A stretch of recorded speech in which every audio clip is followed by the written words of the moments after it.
जज साहब अपनी ही माँ को वृद्धाश्रम छोड़ आए। आश्रम में माँ का ध्यान रख सके इसलिए वहां के चौकीदार से दोस्ती कर ली थी और उसे कुछ पैसे भी दे दिए थे। चौकीदार के पूछने पर जज साहब ने चौकीदार को अपने दिल की बात आंखों में आंसुओं के साथ बता दी कि घर में पत्नी है जो माँ के साथ बदतमीजी से पेश आती है और पत्नी के कहने पर दोनों बच्चों ने माँ से बात करनी ही बंद कर दी। माँ को अकेलापन लगने लगा और इन सब वजहों से दिन भर रोती रहती थी, इसीलिए उसे आश्रम छोड़ने के लिए आ गए।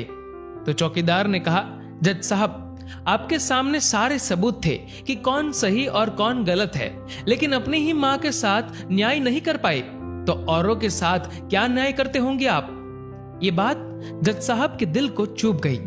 चौकीदार की इतनी सी बात का इतना असर हुआ कि 2 रात नींद नहीं आई, 2 दिन से खाना नहीं खाया और कोर्ट भी नहीं गए। ऐसा लग रहा था जैसे एक चौकीदार ने जज साहब की दुनिया हिला दी हो। तीसरे दिन जज साहब अपने रूम से बाहर आए। पत्नी और बच्चे खाना लेकर इसी इंतजार में खड़े थे कि जज साहब कब खाना खाएंगे। अभी जज साहब ने एक कागज पत्नी को और 2 अलग अलग कागज अपने बच्चों के हाथ में थमा दिए। कागज की एक लाइन पढ़ी तो पत्नी के हाथों में से थाली गिर गई। उस पर लिखा था कि मैं तुम्हें तलाक दे रहा हूं, और बच्चों से कहा, आज से मेरी सारी प्रॉपर्टी आप दोनों की, मुझे कुछ नहीं चाहिए। बच्चों ने उन्हें जबरदस्ती कुर्सी पर बिठाया।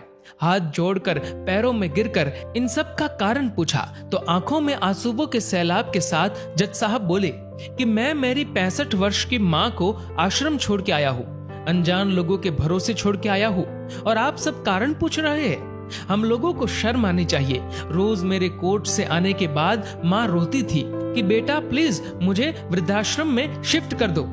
आप में से किसी ने भी माँ से सीधे मुंह बात नहीं की और ये भी भूल गए कि जिस जज को आज पूरा शहर सलाम करता है, उसी जज को बनाने में उस माँ का कितना बड़ा रोल है। कभी दूसरों के घरों में काम करने जाती तब भी मुझे अकेला ना छोड़ती थी। ऐसी भगवान समान माँ को मैंने आश्रम में छोड़ दिया, और वो भी ऐसे लोगों के भरोसे जिन्हें ये तक नहीं पता कि माँ को क्या बीमारियां है। खुद को कोसते हुए जज साहब कहते हैं, दूसरों पर फैसले सुनाने वाला आज मैं खुद हार गया। मैं जज नहीं बल्कि गुनहगार हूँ, और मैंने जो गुनाह किया है वो शायद कानून तो माफ कर देगा, लेकिन ईश्वर के कोर्ट में वो कभी माफ नहीं होगा। ये कहते हुए जज साहब बोले कि अब मैं अपने पापों का प्रायश्चित करने जा रहा हूँ। मैंने अपना सब कुछ आप लोगों को सौंप दिया है और अब अपनी माँ के साथ आश्रम में रहूंगा और उनकी सेवा करूंगा।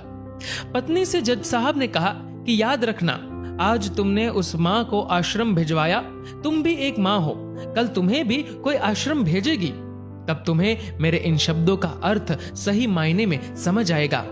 ये बोलकर जज साहब आश्रम के लिए चल दिए। आधी रात को चौकीदार भी जज साहब को देखकर चौंक गया। आश्रम के अंदर दाखिल हुए तो देखा माँ सो रही थी।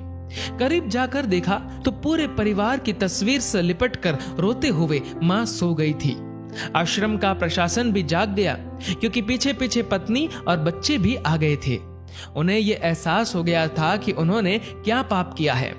तभी आश्रम की एक कर्मचारी बोली, हम इन्हें आपको नहीं सौंप सकते, क्या पता कल आप इन्हें मार दो तो।